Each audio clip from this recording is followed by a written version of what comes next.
Halo semua, apa kabar teman-teman? Selamat datang di channel Like Fitri. Untuk mendukung channel ini, jangan lupa teman-teman like, komen, dan share. Yang belum subscribe, teman-teman bisa subscribe ya, supaya tentunya tahu video-video di channel ini selalu. Untuk saran, teman-teman bisa tulis di kolom komentar juga. Oh ya, teman-teman bisa cek dan dukung channel saya yang sebelumnya, yaitu Like V3. Linknya bisa dilihat di deskripsi ini. Channel saya yang Like V3 kontennya seputar informasi seperti tutorial, kuliner, dan video-video viral. Kita langsung aja, inilah alur cerita film berjudul Sully tahun 2016. Awal cerita film ini memperlihatkan pesawat yang dikemudikan Kapten Sully dan kopilot yaitu Jeff. Pesawat tersebut mengalami kerusakan di kedua mesin jetnya, mengakibatkan pesawat jatuh tepat menabrak gedung. Untungnya, kejadian tersebut hanyalah mimpi Kapten Sully.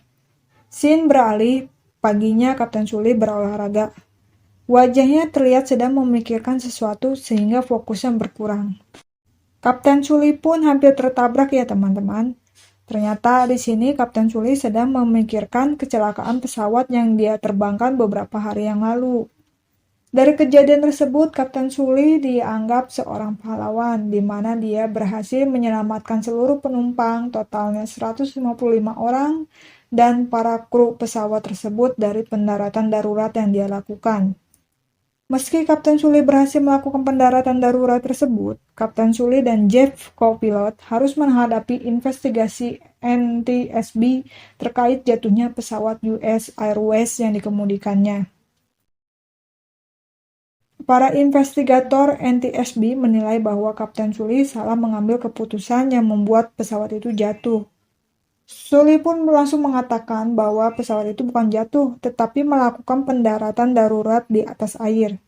Namun, para investigator tetap memiliki keyakinan bahwa harusnya pesawat bisa mendarat kembali ke Bandara LaGuardia dan ke Bandara Teterboro, seperti instruksi pemandu udara.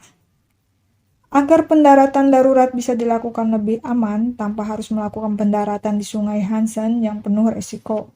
Sully berkeyakinan bahwa dirinya tidak memiliki waktu dan ketinggian yang cukup. Sully sudah melakukan perhitungan terbaik, bahkan melakukan pendaratan darurat di Sungai Hudson adalah salah satu opsi terbaik walaupun memiliki resiko besar. Namun, pertentangan pun tetap terjadi. Para investigator tetap menolak alasan dari Sully. Karena pendaratan di atas air biasanya lebih banyak menelan korban dan tentunya membuat badan pesawat hancur. Sully pun membenarkan argumennya karena dia sudah memperhitungkannya secara matang dan berdasarkan pengalamannya selama menjadi pilot 42 tahun. Pendaratan yang terbaik adalah Sungai Hudson dan kenyataannya pun itu berhasil. Akan tetapi penyidik tetap akan melakukan investigasi simulasi sesuai dengan kondisi pesawat saat itu, baik saat terjadi kerusakan dua mesin, ketinggian pesawat maupun kejadian tak terduga karena sekawanan burung. Sully menyadari Dewan Keselamatan Transportasi Nasional telah memutarbalikkan kerusakan kedua mesin tersebut dan menganggap itu adalah kesalahan pilot. Sepulangnya mereka dari investigasi, mereka menuju hotel tempat menginap. Di sana sudah berkumpul para wartawan. Sebenarnya pendaratan yang dilakukan Kapten Sully mendapatkan respon yang positif dari masyarakat ya teman-teman. Dianggap menjadi seorang pahlawan karena menyelamatkan seluruh penumpang dalam pesawat. Tetapi ini justru berbanding terbalik dengan para investigator dari NTSB. Di sisi lain, para wartawan juga berkumpul di depan rumah Sully yang berniat mewawancari keluarganya. Namun, istrinya merasa terganggu dengan situasi itu. Sully pun bercerita bahwa dirinya merasa dihantui karena beberapa pihak mengatakan bahwa keputusannya itu merupakan kesalahan yang fatal, yang justru membahayakan seluruh nyawa di dalam pesawat. Scene berpindah, Sully diwawancarai oleh stasiun televisi tentang tanda tanya besar atas pilihannya mendarat di Sungai Hudson. Sully pun menjawab tetap pada pendiriannya bahwa saat itu kritis, namun dia yakin bisa melakukan pendaratan itu di atas air. Dan sang kapten mengatakan aku tidak merasa seperti pahlawan, tetapi hanya melakukan pekerjaannya sebagai pilot dan pilot adalah bagian dari hidupnya. Keesokan harinya, Sully dan Jeff kembali diinvestigasi. Investigator mengatakan mendapatkan data setelah melakukan perhitungan algoritma dan simulasi komputer. Hasilnya adalah salah satu mesin masih berputar walaupun pelan, tetapi masih memiliki daya dorong sesaat setelah kerusakan yang diakibatkan oleh sekawanan burung. Menurut mereka, para insinyur penerbangan dan aturan umum dalam penerbangan itu membenarkan bahwa pada ketinggian pesawat saat itu memungkinkan untuk pergi ke landasan bandara terdekat sesaat setelah tertabrak sekawanan burung. Kapten Sully tentu saja terkejut mendengarkan hasil simulasi yang mereka peroleh. Sully pun meminta melihat hasil simulasinya secara langsung, karena menurutnya kondisi mesin sudah tidak memungkinkan. Kedua mesin sudah tidak memiliki daya dorong.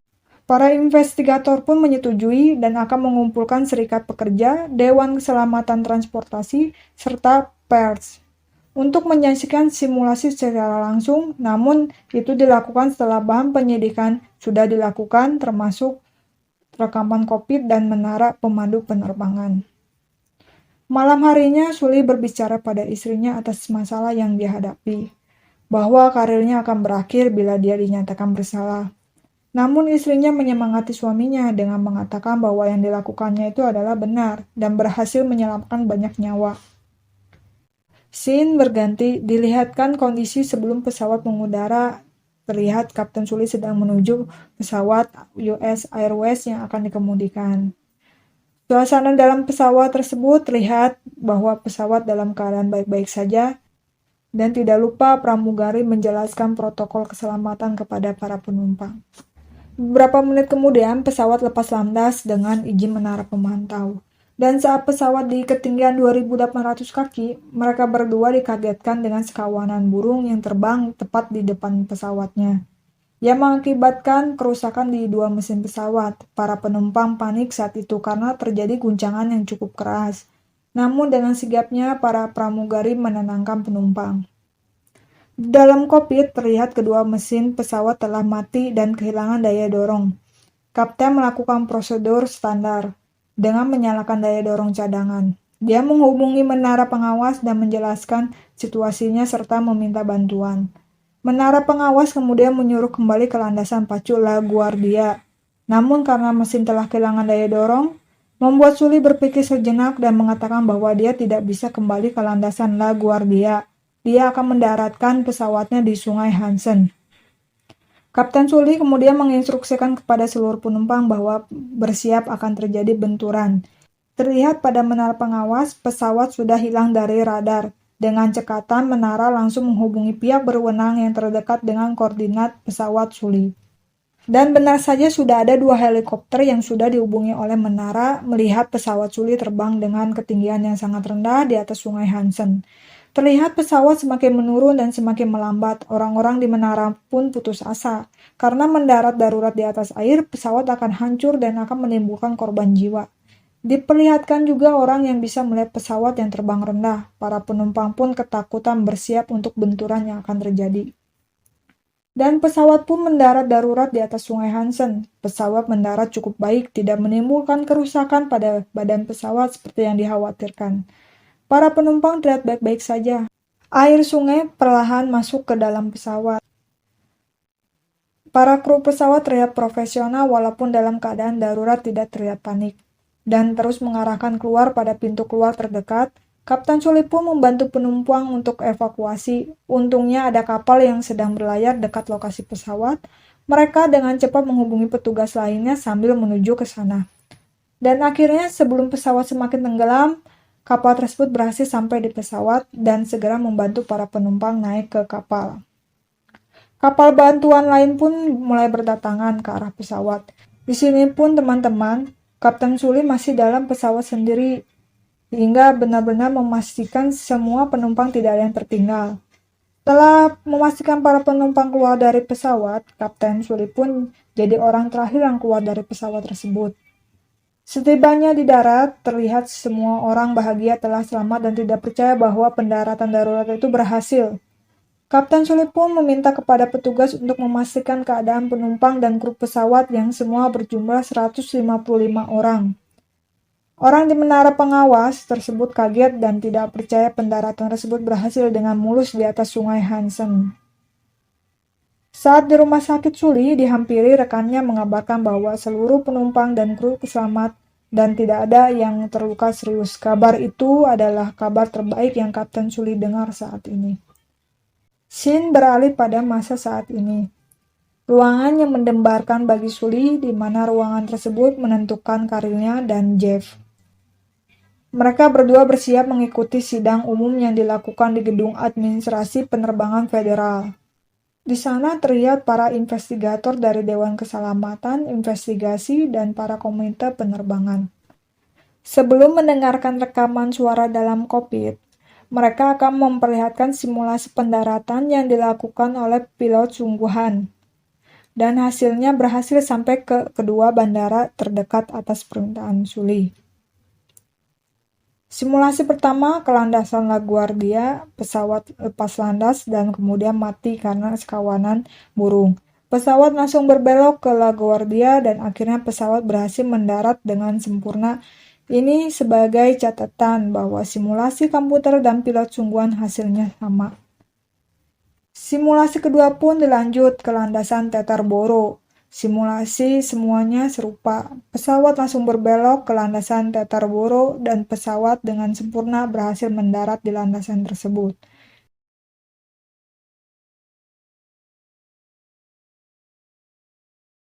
Pimpinan investigator mengatakan bahwa keputusan Sully sangatlah berani dan beresiko besar dan justru mengancam keselamatan penumpang. Di keadaan hening, Kapten Sully mengatakan pendapatnya bahwa hasil simulasi itu berbeda dengan keadaan sebenarnya. Simulasi itu tidak memasuki faktor manusianya, dalam arti pilot yang melakukan simulasi itu hanya melakukan perintah.